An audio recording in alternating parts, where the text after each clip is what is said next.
J, Lord, have mercy.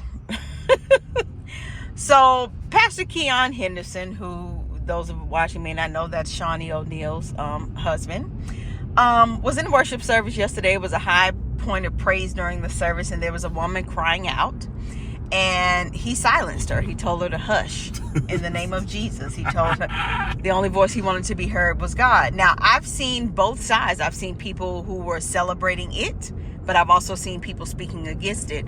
What side do you stand on, and what do you think about it?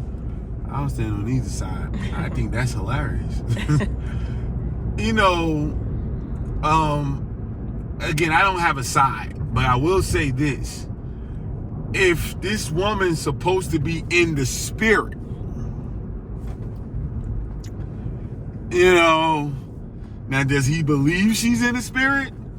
And the church has some funky rules too, you know what I'm saying? Like certain things is saying you can't speak in tongues unless this person speak in tongues first, and all type of, and I think that's bogus, because if you feel it, you feel it. You know what I mean? You can't really stop it. You know what I mean? Now, what he could have done is ask somebody like to escort her out.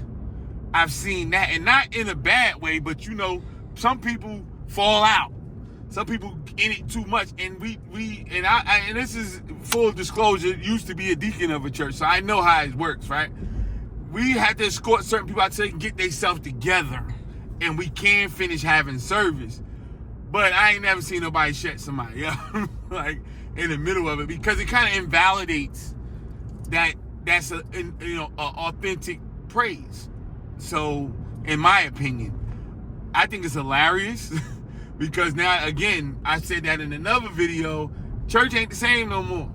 You know what I'm saying? So, I don't think they're thinking about that. A lot of times they're thinking about themselves, but you have preachers who had to preach over that type of thing. You know what I'm saying? They went into it themselves while they were preaching. Like, it's not just the show. It's not just the performance. And, we got to make sure that everything hit right. Hey, you go into a church and it's supposed to be doing it one way, then it's supposed to be the spirit supposed to take over and it go wherever it go. But it don't seem like that's the case anymore. So I think it's hilarious that he would do that.